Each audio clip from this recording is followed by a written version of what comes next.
On tonight's edition of the CHGO Cubs Related podcast, the offseason has begun. Qualifying offers extended to Shota, Kyle Tucker, Colin Rea coming back. Talk about all of that and more and continue setting up the rest of the offseason on tonight's edition of the CHGO Cubs Related podcast.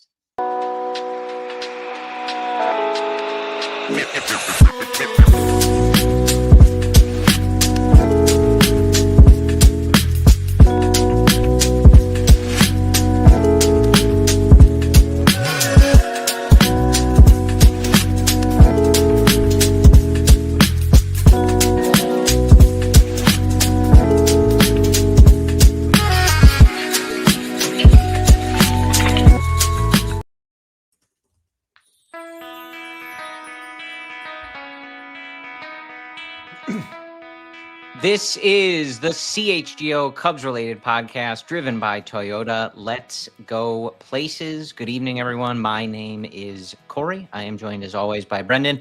We are coming to you on Thursday. It is November 6th. And Brendan, we continue to live in a world where the baseball world is reigned over by the Los Angeles Dodgers. How do you feel about no baseball for the next 5 months? Have you accepted it? Are you struggling already? How do you feel? No, I feel like that World Series was enough that I'm ready to get into the offseason, even as a casual observer with really no rooting interest outside of just not liking the Dodgers. That was a lot. And I think here's the other thing, too. Like, there's just no chance. The trick with doing a show like this, right? The Cubs lose a game 7 like that. They are a cleat away from winning a championship. They're a sack fly away from winning it, whatever. There's no way you and I are ever coming on air again. What are we going to break that down? We're going to break down IKF not taking a big enough lead from third. There's no chance. Let me tell you this. Sanity for that. If they lost in 2016, there's 0% chance we're talking right now. No chance we're doing the show. I remember thinking this, during the rain delay in Cleveland, like, I don't know how you do it. And I'm sure we would. You find a way. It was the Cubs' identity for so long. What, to win? I just don't know how you watch that. And then we would have this conversation, right? So anyway, Shota's option, huh? There's what are we doing here? Yeah, but the offseason does feel like it's getting on its way faster than years past. Maybe it's just the momentum of the World Series, but the Kyle Tucker qualifying offer, the Shota qualifying offer, the Kittredge trade, it feels as if there's a lot going on in the first few days. Yeah, and we've seen some, guys opt, like Shane Bieber opting in, staying in Toronto, so trying to read the tea leaves if perhaps any of that is indicative of, how players are expecting the market to be. That one kind of feels like, a little emotional driven, like, you just lost a World Series. I'm going to opt in, stay with the Blue Jays, and give it one more shot. Yeah, who knows? Potentially. I always wonder that. That, I feel like as a fan, you wonder if that's more of the pervasive thing. Like, I want to win it with these guys, But then, Juan Soto gets an extra however many million from the Mets. He's like, all right, Aaron Judge, you go try to win it on your own. Forget that, I don't know. Yeah, no kidding. Who knows? Money over everything, ultimately. All right, we have a lot to talk about that isn't musing on how miserable we would be if we were Blue Jays fans at the moment.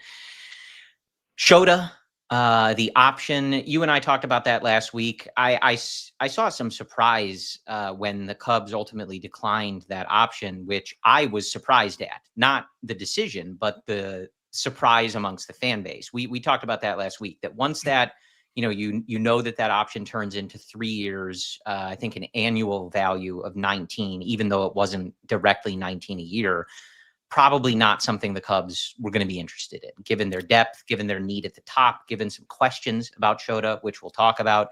So the options declined, both sides, and the Cubs extend the qualifying offer today. There was some conversation if the Cubs would even extend the qualifying offer. Given that 22 for next year. Yes. 22 and a half, give or take. 22 and a half. Sorry to cheat them out of that extra $500,000. That's the Cubs front office. So we'll see. I believe the deadline to make those decisions is the 18th. So we'll see. And we'll get into that after we sort of set the table on the rest of the show. Kyle Tucker of course, extended a qualifying offer. That one, not a surprise. But a couple of moves already, Brendan. The Cubs trading Kittredge back to the Orioles. I think so that the Orioles can eat that buyout rather than the Cubs. And I think, certainly the option was what, $9 million? Like, there's no way the Cubs are doing that for a 35-year-old reliever. It's just not how they operate. We'll talk about how they build the bullpen. Well, they have done that in years past. Sometimes they're more inclined to put that $9 million toward a 35-year-old if he sits on the bench for 5 days. That is true. But that is true. We'll talk about the bullpen construction and how they go about that. Obviously, a lot of those guys, Brad Keller being a primary example, not under contract. So, you're going to have to fill a lot of that bullpen again and recreate the successful work that the front office and the pitching infrastructure did last year. And then Colin Rea brought back the Cubs, and Colin Rea coming to terms for next year. So a lot going on already, Brendan. We saw a bunch of qualifying offers extended to other players, of course. Some of that may have ramifications if the Cubs are interested in playing in those ends of the free agent pool. But generally, let's start. I think we're going to talk about Shota for a good bit of the show, because I think that's a decision that we're not sure the direction it'll go, and it'll obviously impact how the Cubs go about their offseason. But just generally, the moves the Cubs have made, qualifying offers we saw extended across the league to the free agent class, and just some of the decisions, as we mentioned, guys like Bieber, and somewhat of a, call it a potential shrinking maybe of some of these markets as we get ready for all the teams to have an equal opportunity. Well, there's a lot of questions that come to mind. I mean, first and foremost, will they limit their free agent signings just to 2026? How willing are they to go beyond 2026 with the new CBA, not just the Cubs, but the league in general? Maybe to your point, that's why Bieber did take that option. Maybe that's why Shota may take the 22.5-ish. Let me take the option. 1 year and we'll deal with, Correct. So that's the first question that comes to mind. The second is, wow, the Cubs have a ton of guys coming off the books next year. They have about $50 to $75 million underneath that first tier this year. How much of a longer-term commitment does Jed want to make? Because he knows, hey, after 26, Tyone's gone, Nico's not under contract, Hap, Seiya, right? There's a lot going on. Very telling from you that you referred to Tyone as gone, but Nico just not having a contract. Listen, and here's the thing. That reminds me too. Priority number one for me this offseason, extend PCA. Let's extend Nico Hoerner too. Let's extend two of the most defensive, predictable guys on this team. I don't know if that's my priority one, but what's your priority one? Making the team better currently is my plan. I'm not really thinking it's such a Corey answer. It's such a Corey answer. I just want the team to be good. No. I want PCA locked up. That's the level of analysis that our fine listeners come to us for. I want the Cubs to be good. That's what they're here for. That's why they expert analysis. There you go. All right. I mean, so why don't we knock out some of the easier stuff? No, we'll start with Shota. I feel like that's the big one. Start with whatever you want. So I mean, Shota, again, we're going to go for 30 minutes, I think. Yeah. I don't think anyone should have been surprised that the Cubs declined that option when it would have been 3 years, like I said, around 19 per year, even though it wasn't exactly 19. I think the last year was the highest one. They're just not going to do that. They have a lot of depth in their rotation. And given the uncertainty with Shota, and I know you have talked about this a little bit, I'm sure we'll talk about this as this conversation evolves, he got hurt. And how much of his performance in that second half was related to the injury, and what you can project next year coming off of an off season where you're rehabbing and hopefully getting fully healthy, that all factors into this. But a 32-year-old that sits in the low 90s, who lost velocity during the year, gives up a lot of contact, gives up a lot of home runs, and was not someone you could lean on, and not just couldn't lean on, but chose not to in decisive playoff games where he was the one that was, on rest and available. They're not going to pick that up for 3 years, given the depth that they have, and their need, I think, for higher end pitching. And we've said this, like, I think at 1 year, 22 and a half, like, I'm fine if he picks it up. It limits their flexibility, certainly. But Shota's a good player. And like, as we saw last year at any number of times throughout the year, there's worse things you can have than depth pitching that has the potential to be quite good, which we've seen from Shota. But 3 years, the question on how that ages and the diminishing returns, I just didn't see them doing that. Now, as far as whether Shota picks this up, we're going to have to see how he's reading this market. He potentially, as you said, can look at this as like, hey, you're probably unlikely to get a contract where the annual value, I would guess, for him is more than that 22 and a half. But could he get a multi-year deal that locks him in with some stability, maybe gives him and his family an idea of where they're going to be spending the next 3 years, call it, if he was able to find that? I feel like that's what he's weighing in this circumstance. Do I want to take the 22 for the year, bet on myself, see how I do, and then, whatever happens with the 2027 CBA and all of that, hopefully you position yourself for a good deal when that's all done? Or do you say, you know what, I don't want to take a 1 year deal. I'm already 32. I'm over from Japan. I want that stability, or I just want that instant money, lock it in, and I'll bet on myself. It's I would imagine a tough call for Shota, and they're going to have to read the market. We've seen a lot of pitchers and players in general get this calculus wrong in the past few years. Absolutely. Brendan. Yeah. Holding out for that 7-year deal that never really comes. Yeah. When the Cubs declined the extension for 3 years, 57, my first gut reaction was, oh, he's going to come back for the 2 years, 30. The reason for this was, well, what's the likelihood Shota can get guaranteed over $30 million on day one of free agency? I thought there was a risk that he would not be able to do that. Then it lends to the question is, okay, well, will the Cubs give him that qualifying offer? And I thought that was a little bit of a risk as well, where the Cubs may not give him that qualifying offer. Now they did. So he does have that $22-ish million guaranteed. It becomes a matter of, well, does Shota's camp think in 2 years he can make over $30 million? Now, the way it works out is he has at least a league average year, and he couples that with over $8 million next year. If Shota ends this season similar to how he ended last season, there's a chance he may not extend over $30 million in those 2 years. Yeah. I thought it was a risk. And frankly, from Shota's perspective, I thought just the effort to move to a different team and risk all this stress, I thought he would come back at 2 years, 30, but clearly they believe he can get over 30 in 2 years guaranteed. Well, and it's also not going to help him to have this QO attached to him now.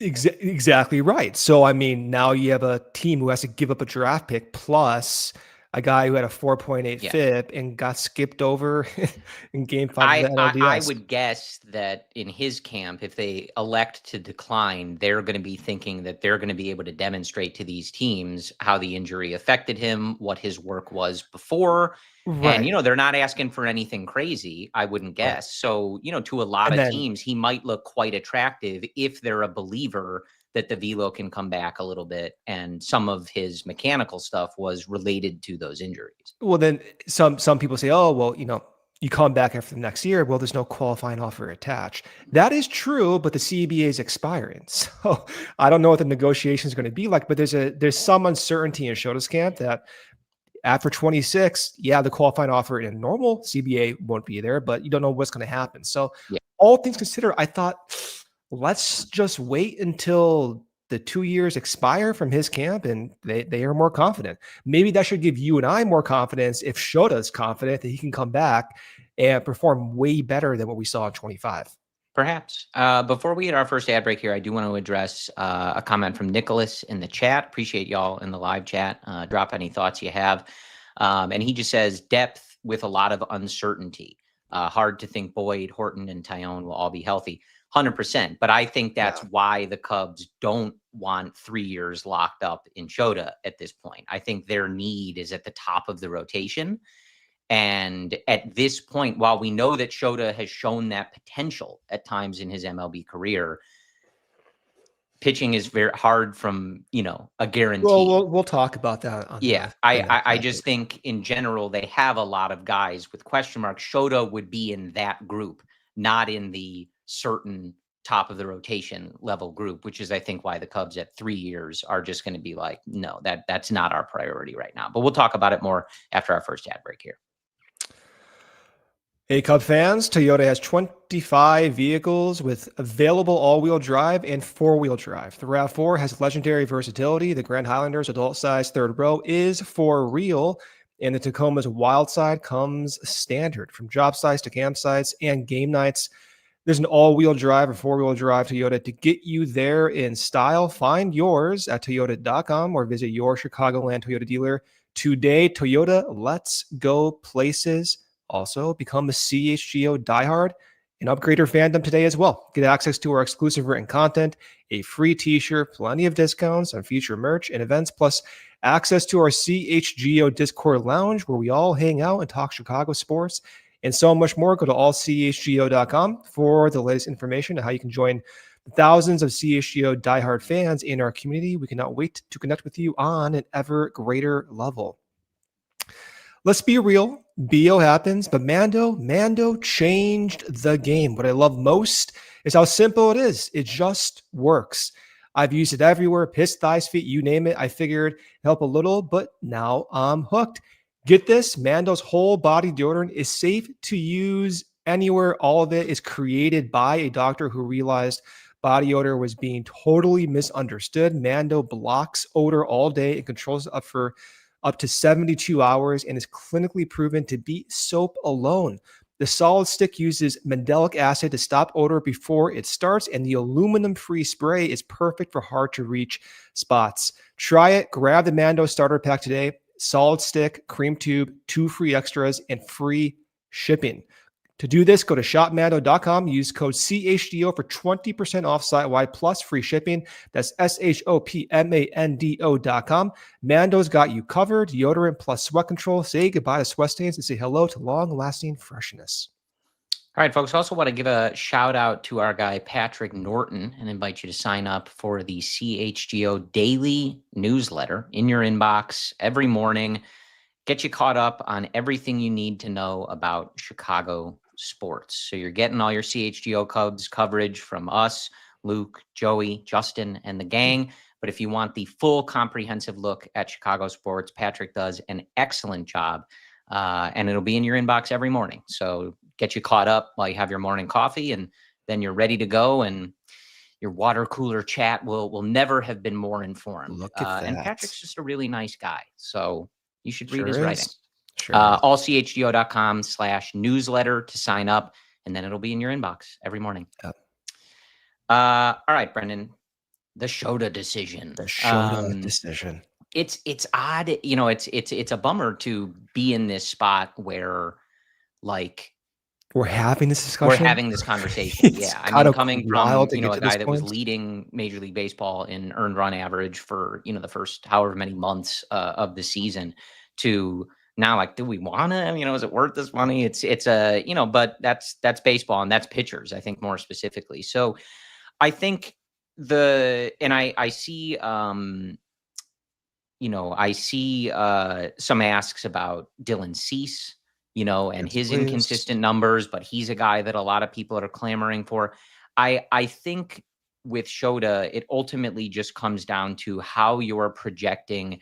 He is a type of pitcher, not exactly like Kyle Hendricks, but similar in the sense that because of the velocity, his margin for error on things gets way, way smaller when that velocity dips a little bit, like we saw.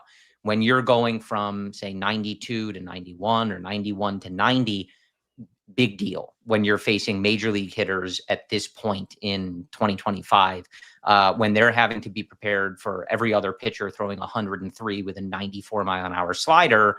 The guys that don't bring that velo or have that really extreme stuff, the margin for error is just so slim. And so when you're talking about a guy that was hurt, guy that's 32, and we saw, even if you're putting it on the injuries, it affected things, and it made the margin for error much, much smaller, to the point that the Cubs decided he was not pitchable in decisive games in the playoffs against the Brewers. So I think it all, to me, their need in the rotation, they have a lot of depth. And as Nicholas was saying, uncertainty when you're talking about, and we've talked about this a lot, Brendan, guys who haven't finished a full season in their career, guys who have never started in April and made it to the middle of October or late October, a guy like Justin Steele, who we aren't even sure when he'll take the mound for the first time, what that looks like when he comes back, et cetera, et cetera. And I think ultimately they need to prioritize more youth and bigger stuff. And that has to be the priority. And locking up a 3-year deal on a 32-year-old, that doesn't hit any of those categories. So it's not going to be easy, but I think you're going to see people have interest in someone like Cease, despite his inconsistencies as well, because he's just younger and we know he has really good stuff. And their priority is going to be, can we tap that into our infrastructure and turn this into a younger top of the rotation guy, versus continuing to pile up and commit so much of, I don't want to call it limited money, but not as much money as maybe we would all hope, in middle of the rotation, older guys with legitimate question marks. When you were watching Shota this year, did you notice anything obvious stand out that differed from last year from your perspective? And if the answer is no, that's fine. I'm just curious. I think the answer is no. I was going to say, I think he got a haircut at some point. Is that what you meant? I mean, that's a good answer. Oh, you meant like pitching? Yeah. No, that's your beat. That's okay. Your beat. Well, yeah. Like play along with me here for a second. Here, you're gonna respond to some of the stuff on the graph. Okay. So this is every single one of his splitters he's thrown this year. The blue means almost every start before the hamstring injury. Okay. The more red means more after the hamstring injury. If you look on the bottom right here, Corey, what do you see labeled? Do you see that Y dim velocity? Do you see that release point from catcher? Do you see that? Yep. Right. So those are the variables from StatCast metrics that are most different across the entire season.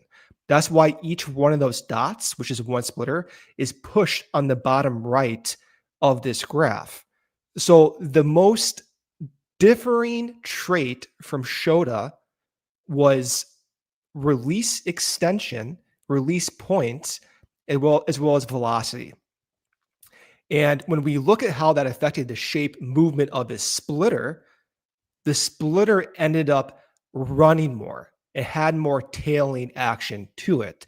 It didn't have that more north to south profile. Also, his four seam didn't really have that north to south profile as well. There was more tailing action on these pitches. So let's bring this down to what we saw in the playoffs. In the playoffs, he was giving up home runs, but he was giving up home runs in a different style than what we've seen. That Andrew Vaughn home run, that was on a sweeper inside. Why was he not throwing the sweeper? I would imagine that splitter feel wasn't in tune. As the splitter, which by the way, the velo went up on it, the spin went up on it, the run went up on it. It wasn't like what we saw. He started to increase his sweeper usage to right-handed batters. And so once he got to the playoffs and he's using the sweeper, we even had this discussion. I'm like, why is he using the sweeper the last few starts of the year? Why is he not throwing that splitter? Well, he used the sweeper in the playoffs. That home run to Andrew Vaughn, sweeper inside off the plate. The only home run he gave up on a sweeper to right-handed batters the entire year. So he didn't have his feel for his stuff. The question comes to my mind is, well, why was his extension shorter? Why did the velo go up on the splitter? Why did the spin go up on the splitter? Is that related directly to the hamstring injury? And then more generally, if a little tweak physically leads to this drastic result is it similar to how we talked about Chris Bryant and more recently Kyle I Tucker, was where going to say, I've heard this before. a Yeah. little bit of an ailment makes you replaceable. It does concern me, especially for an aging pitcher like Shota. Yeah. And again, like, I think worth mentioning, like, there's none of even when we had the conversation last week about declining the 3-year option, like, none of this is like, Shota stinks, get him out of here. At least I don't think so. And I'm going to ask you in a second what your confidence level would be if he got healthy, that he could kind of revert some of these issues. But it's all about the contract and working against the assumption that their budget is, instead of saying limited, let's say not unlimited. Yeah. And so we've just seen this in other years where, like, if they were operating in a similar manner to the Dodgers, and not to like belabor that comparison, right? But I don't think you would blink twice. The 3-year thing, whatever, but like, 1 year, 22 and a half, sure. Like, he's proven to be a solid starter at this level. Sure. Like, there's worse things to have in your rotation depth than someone like Shota Imanaga. Hopefully, if you feel confident that he can recover from those injuries, iron out some of those things. But when budget is not unlimited, like, that's just not what their priority is going to be. They have a decent number of positions that they're going to want to fill, and they have to figure out how to replace some offense and guys like Kyle Tucker, redo some of this bullpen stuff that you had a lot of success with. Like, that's just not going to be where they prioritize their dollars, especially for the next few years with the 2027 uncertainty and with so much roster turnover coming potentially in the next couple of years. It's just not how this front office operates, like, given their constraints and philosophy. So it's not a like, toss Shota aside, we think he stinks. It's just, given the circumstances, it's just not going to be what this front office prioritizes. So let me ask that question to you. Do you have confidence when you're looking at this data that it was related to this injury? And if he rehabs, like, he would be able to revert to form?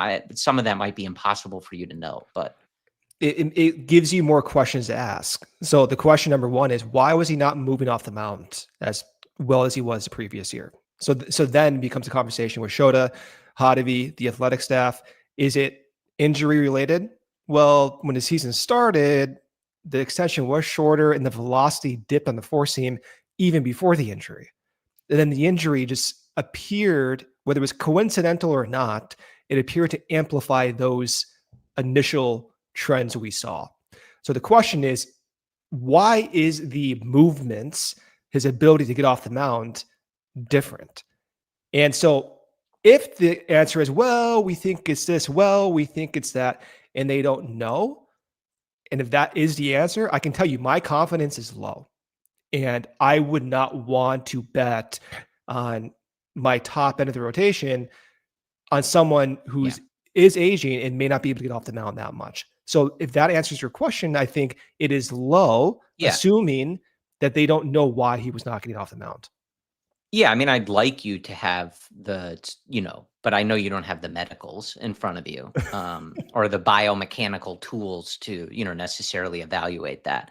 It does, just a quick aside, it does highlight why Tyone's success has been so impressive. I mean, we had this discussion 2 years ago. Remember the discussion about Tyone's fastball?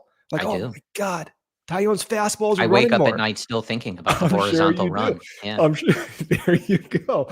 But what ended up happening with Tyone is he's such a smart, athletic dude. He was able to develop like 3 other pitches. And with Shota, you don't really see that potential there for him to do that unless he's working on that right now. So I don't see that even being a possibility. He has to get that splitter right. He has to get that four seam right. And if it's not right, if it's off by a few inches, well, the results are disastrous. Yeah, so we'll hit our second ad break here in a second, but I think wrapping the discussion on Shota, the Cubs either feel very confident that he will decline the qualifying offer and hit free agency, or they're comfortable with him being there for a year at 22 and a half. Otherwise, they're not making this decision. So it's difficult to know exactly what the Cubs are thinking. My guess would be that they would prefer he decline and hit free agency, and then they just have that budget to spend elsewhere. But this isn't a, they're aware of the risk. Like with Kyle Tucker, he's not going to accept it. Like technically they have to be ready to accept that risk, but it's not going to happen. This one is more unclear. So the front office is, if they're not interested in him coming back, then they're reasonably certain that there will be offers for him and that he will not accept it. And if not, then they're comfortable with it. And they've made that calculus and it's factored into their plans. I do agree with, in our chat, just generally, SNI 6941, the key right now is to open as much flexibility as possible for the coming free agency. And that's promising to see. I think that's driving a lot of this. You want depth, and we see that with someone like Colin Rea. But in general, like, you need to improve the roster, not just keep it in some of the same place. There's a lot of inflexibility on the roster in terms of contracts. You have guys that, as we talked about, are pretty baked into their positions unless you make a trade or anything like that. And so in the spots that you can, I think you're going to see them opt for flexibility. Right now, I think you're looking at like potentially 13 open spots on the 40-man roster. Oh, that's and, ahead of the luxury tax, like a lot of money. And so even though there's not a lot of like clear positions where you're like, okay, this is where we're spending this money, you want Jed to have it. You want them to make the team better. You want that flexibility versus too much being locked in stuff that you can't move around and that you don't feel like has the potential to make you better for 2026. So we'll talk about the rest of the offseason, some of the moves that we've seen already, and more after our second ad break here.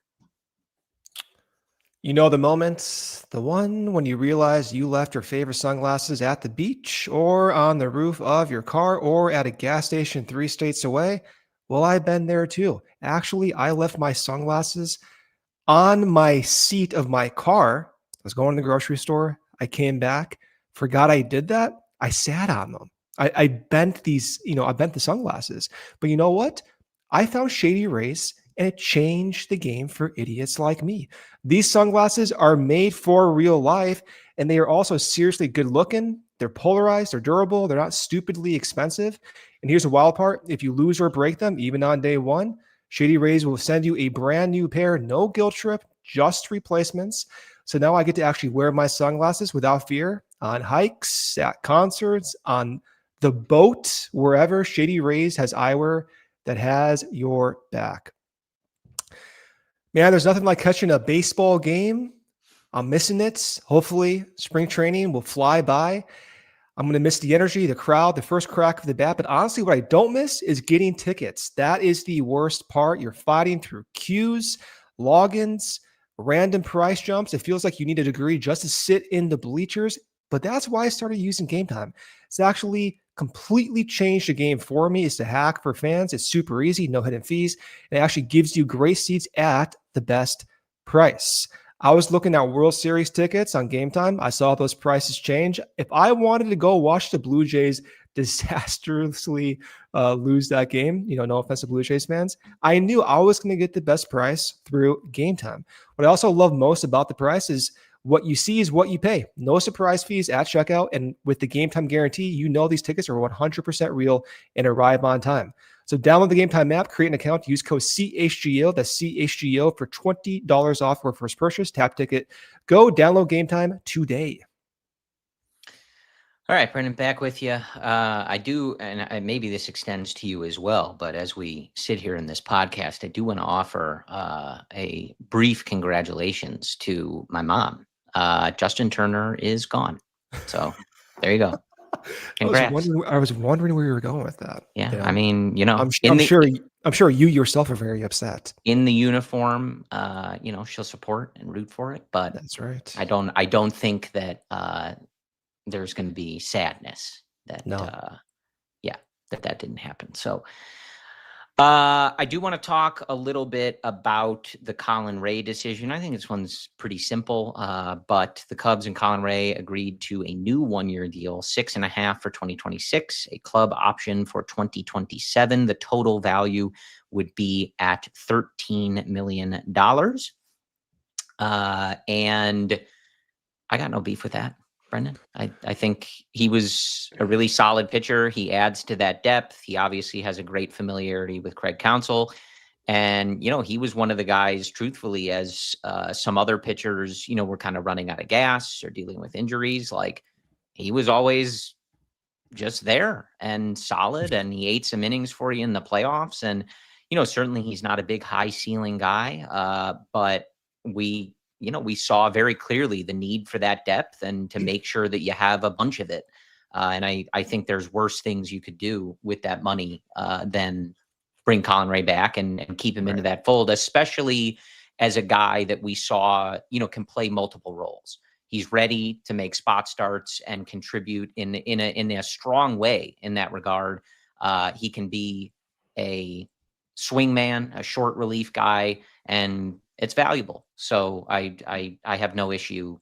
I have no issue with that one. No, I mean, my first reaction was, oh, okay. Well, at least we got a little bit of depth shored up. Because when you and I were talking about the Shota discussion a few days ago, I'm thinking to myself, oh man, Boyd's getting older. We saw him fizzle a little Sure. bit. Justin Steele has Tommy John surgery. Shota may not be back. Cade Horton's going to be a sophomore, but you just don't know what the volatility. Man, I'm worried about our depth. And having Colin Rea come back at that deal, plus you get a club option for 27, it gives the Cubs more flexibility, as our friends in the chat said. And I'm interested too to see where Colin Rea goes next. I mean, he's someone who did change a lot of his pitch repertoire last year compared to 24. Now he has 1 year of a base with Tommy Hotovy, and a lot of pitchers over the years, as they're getting older, with tweaks, they elongate their careers. And for Colin Rea, who's going to be 36, you don't know how many more years he actually does have. It could be 2 years, 3 years, 4 years, and having that base of comfort with Tommy Hotovy and the pitching infrastructure and how he had success to end the year, it gives me more confidence that what we're going to see next year has a good chance of happening to be positive. Yeah. And it does, it does speak. You were talking about it a little bit. Nicholas in the chat was talking about that. Like there is depth, but there's a lot of uncertainty with it. So, two sides of that coin. But again, as we saw from the Cubs, and I think you learn this from pretty much every team, especially as you're watching the playoffs go along, like just load up on pitching depth. You're probably going to need it. Obviously, you want as many high ceiling top options as possible, but occasionally your best laid plan doesn't go that way. And you're figuring out if Andrew Kittredge or Colin Rea should be starting a, decisive game. And like, that's just where things land. My hope is, no offense to Colin Rea, but my hope is we don't see him in the playoffs next year. Sure.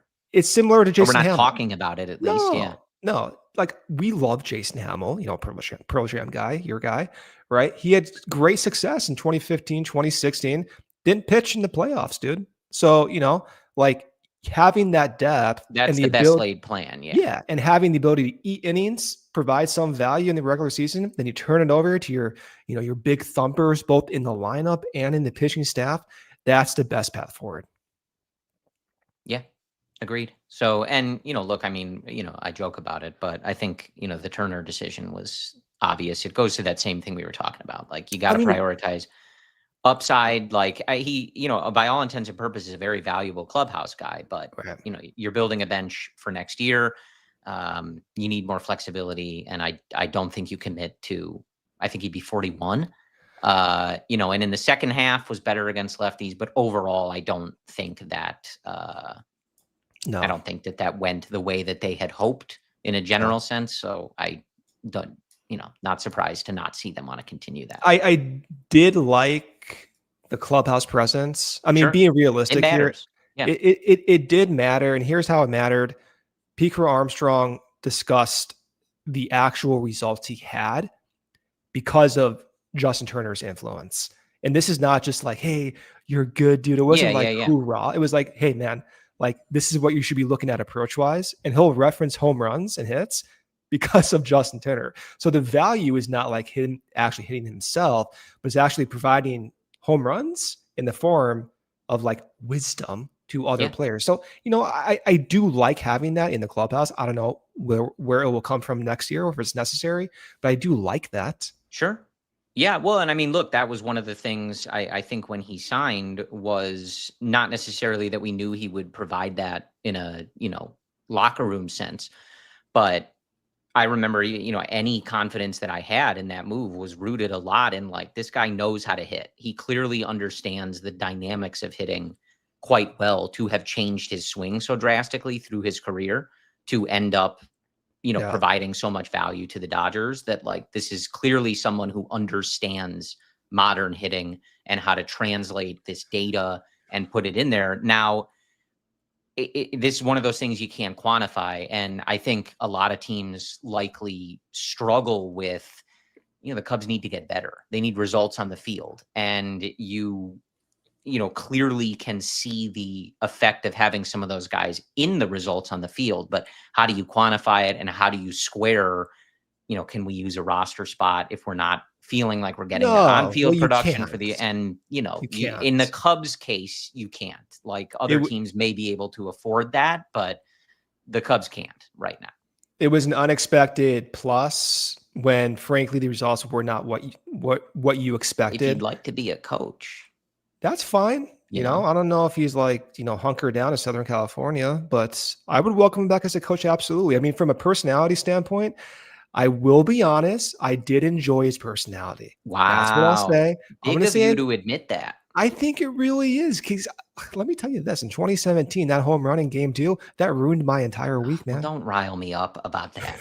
Just saying, just ruined my entire week. I got, Justin Turner provided a lot of bad memories for me before 2025. Yes, Just saying. but a couple walk-offs this Couple year. walk-offs. So Some some great good walk-offs. moments. And, look, I think I always do respect guys that come over and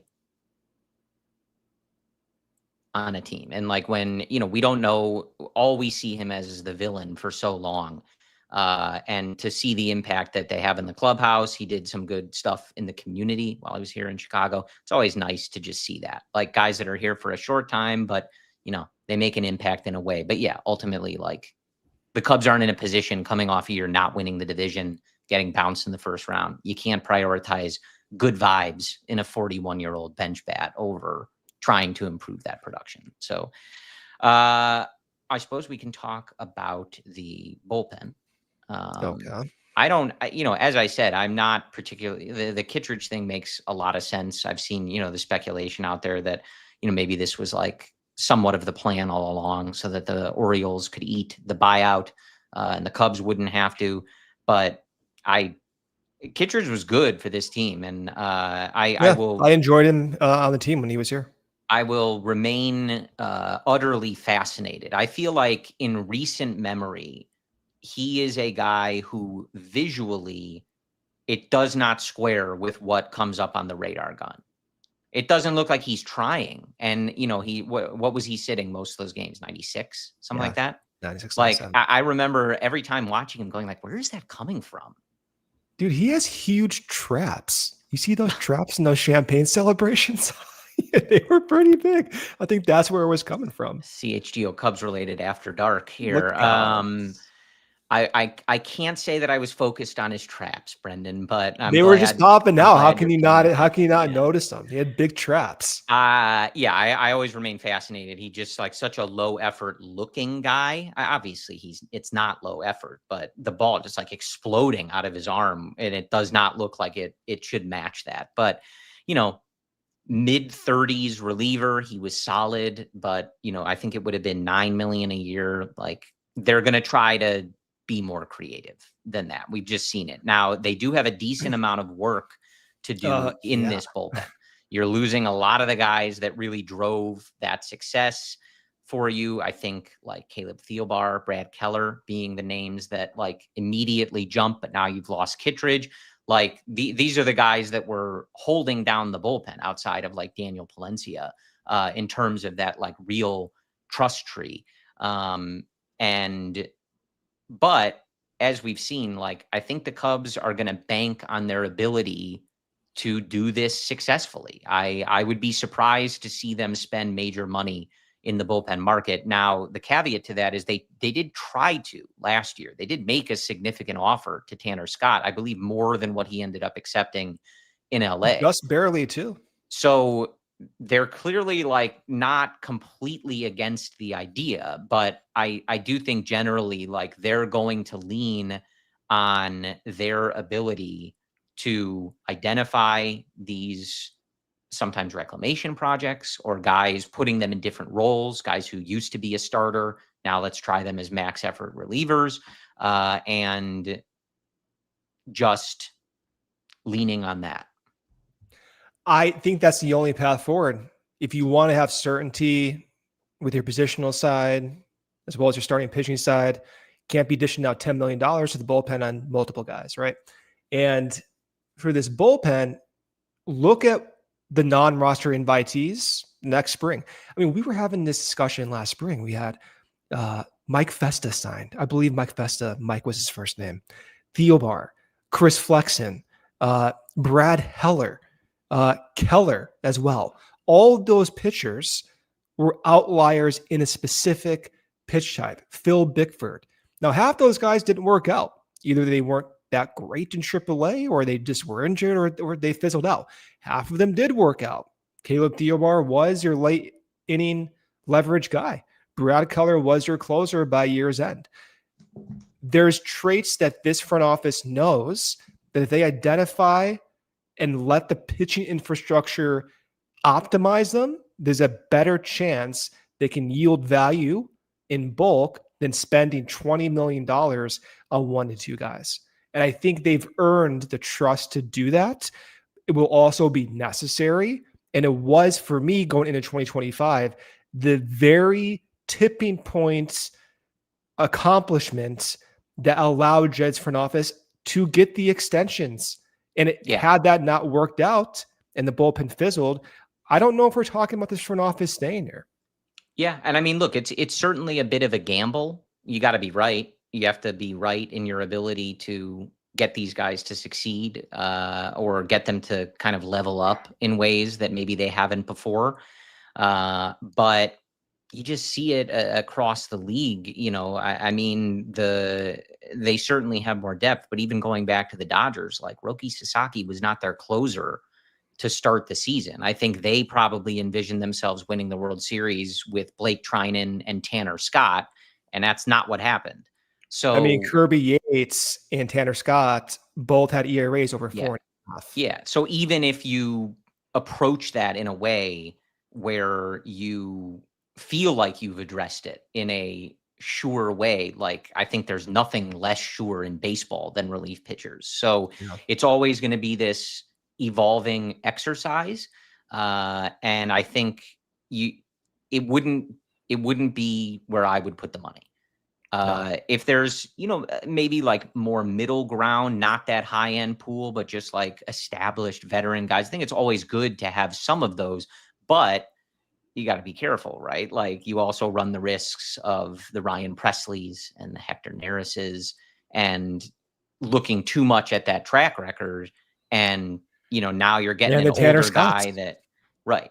So it's all to say, like, my expectation for this offseason is that the money gets put into the starting rotation as a primary source, spending across the bullpen, but not putting, consolidating too much of that money into single high-priced guys. And then whatever they decide to do to attempt to add to the offense in lieu of Kyle Tucker. That would be my expectation for this group. But I think all along, if we go through this offseason, Brendan, and they have like significantly upgraded the offense in one way or the other, but not done a lot in the starting pitching department or just the pitching department as a whole, I would be quite surprised. I would say that the most likely scenario is the exact opposite. They do little on offense except for improving the bench and filling in some gaps there. And most of the money they spend is to improve the pitching staff. Right. Or trades, I suppose. Offseason action, let's call it. The temptation is to look at the free agent list for the bullpen and think, okay, who are they going to target? And to some of the comments, they're going to bring back Savali. They're going to bring back Soroka. What do you think about Pomeranz coming back? I would caution, like right now, to not focus in on the names. I mean, if you go to the free agent list, I'm looking at dozens of relievers that you can think in certain contexts make sense. Paul Sewald, sure. Okay. Makes sense. Ryan Stanek, sure. That makes sense. Shelby Miller had some success. Sure, bring him back as a reclamation project, right? That your former player, Corey, Jose Leclerc, he can come back, right? My friend. So, right. So you can see all these different like names, and there's literally 50 plus names on this list. We'll do a dive on who may make sense as the offseason goes along. But frankly, did anyone even know who Caleb Thielbar is this time last year? I did not. Was Brad Keller on your radar? Absolutely not. Was Chris Flexen on my radar? No. Did I even know who at the time Festa was, who didn't, he was DFA'd after he got signed? No, I had no idea. Yeah. It's going to happen again. So that's what I'll say. Well, and, look, adding to, like, I feel like a guy we never talk about and just how it played out. Like, I thought the trade to get Eli Morgan was super solid. He came over and was terrible. And that was the first move they made. And got hurt. Yeah. Like, so and they traded a good prospect for him. It's the bullpen is always a tricky exercise. And I think as far as some of the guys who are leaving, I think it's the front office trying to square. Do we think we can do that again? Can we identify this year's Brad Keller versus how do we feel about Brad Keller repeating that performance in a second year and now paying the premium for it? It's a tough thing to square. Like, I think sometimes you have to be able to, like, we got good work out of this worked, like, but how much of a premium do we want to pay to see if this is a sustainable level of success?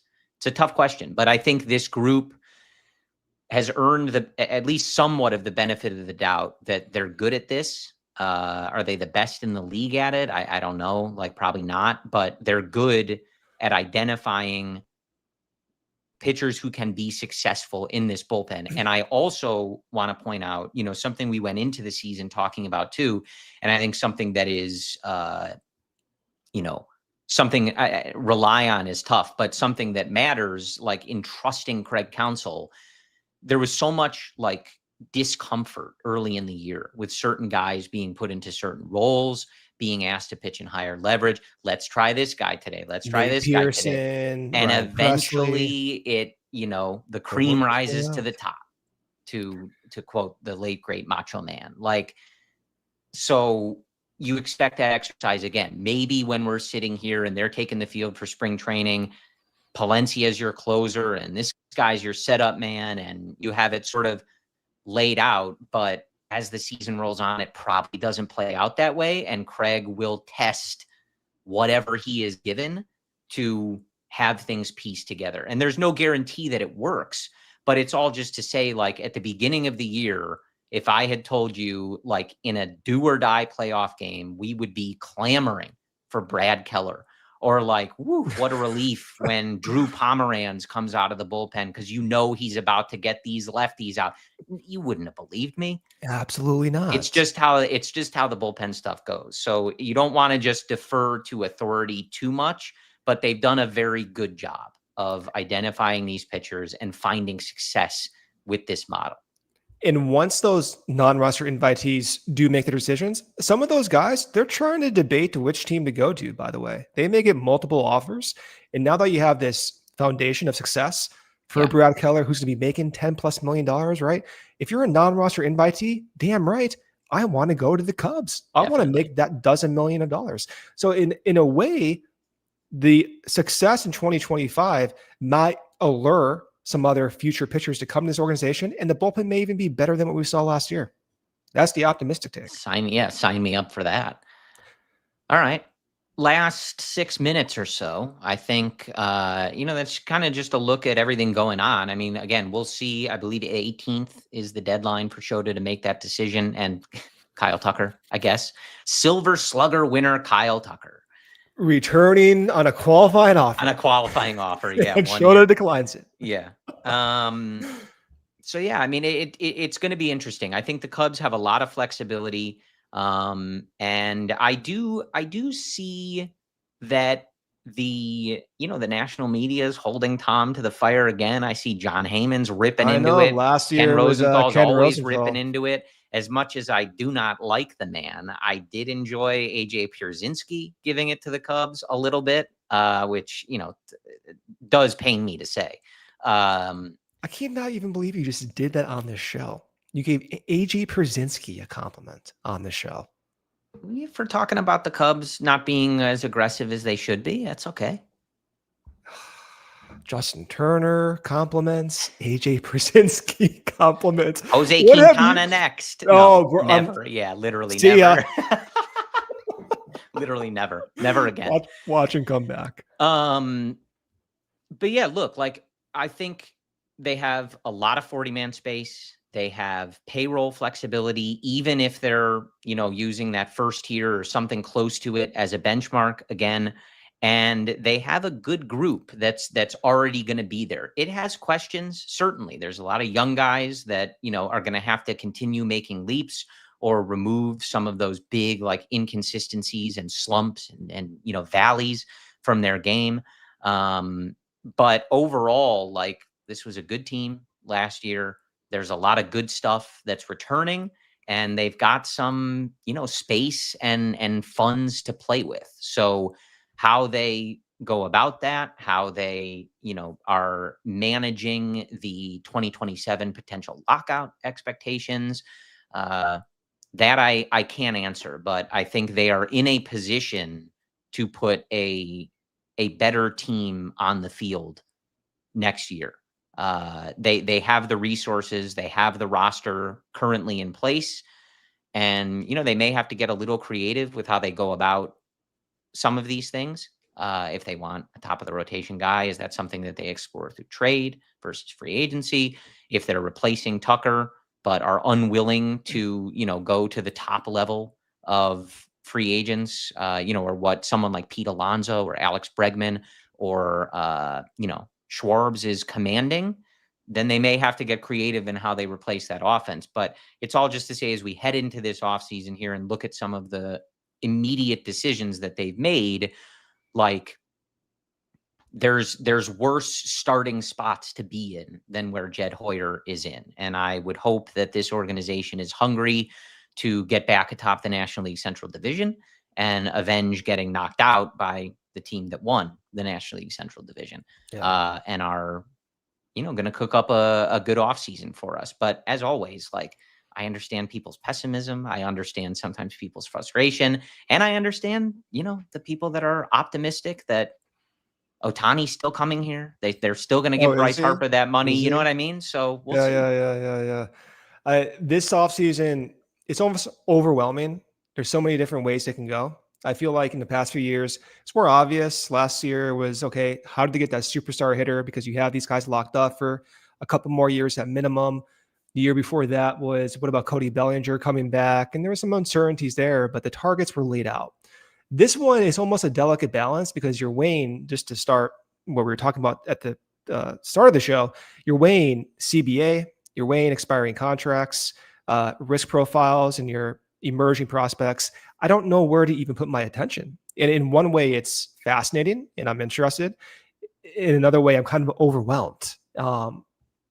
And I think it will make for a fun offseason one way or another. But there's just so many different goals I feel as if this front office needs to accomplish on the surface. Yeah. I mean, there's certainly work to be done. But I think the foundation is solid, and it's up to them to use their space and their resources to get them over the line there. So yeah, it will be fascinating. You got a lot of money coming off the books after 26, but you've got a lot of, young cost-controlled players. Is there a lockout in 27? There's some different things for this front office and ownership group to decide on how they're squaring it all and where they're pushing their chips in, et cetera, et cetera. But it's nice to have moves to talk about. There's action, and it will continue. So we're going to see more of these, qualifying offers either being accepted or declined in the next few weeks here, and then stuff really starts to ramp into gear here as players are able to start making decisions. Teams will start wheeling and dealing, and we will get cooking. We'll see what Jed has for us. Let's see what they got. But appreciate you guys tuning in. Luke, Joey, Justin, the guys will be with you Monday through Thursday. If anything pressing happens, The CHGO Cubs team in some form or fashion will assemble for an emergency podcast. Kyle we'll have you Tucker covered. accepts a qualifying offer. Yeah, we'll have you covered through the off season. I think Brendan was on at like 1 a.m. one time with the Cody Bellinger decision, I think. Right. So we'll be there. So as always, we appreciate your support. Brendan and I will talk to you next Thursday. And as always, go Cubs. We all silly like the mayor.